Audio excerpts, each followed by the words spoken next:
Bueno, es que yo tomé este ramo porque a mí me interesa saber sobre la cultura mapuche, para conocer más sobre cosas que debemos saber básicas, porque yo no sabía nada de esto y aprendí mucho en el taller. Me pareció interesante ya que como hay mucho que ver con el mapuche y todos los mapuches en este momento, es importante conocer la cultura, saber cómo es la gente que está aquí, porque uno no conoce bien. Me parece entretenido,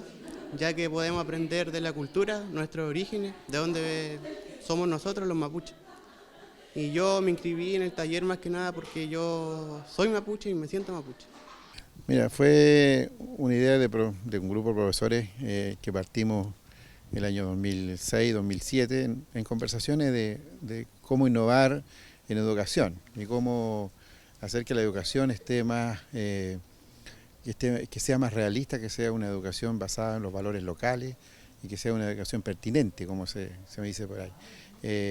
Y ahí empezamos a madurar la idea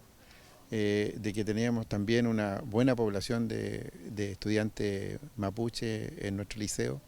que es un liceo que tiene 2.400 alumnos aproximadamente, entonces con un porcentaje alrededor del 35% de alumnos mapuche. Y vimos la necesidad de pasar al aula lo que es el conocimiento de la cultura y de la lengua mapuche, hacerla dentro de un contexto escolar donde se hace con una planificación y un ordenamiento que los profesores estamos acostumbrados a hacer.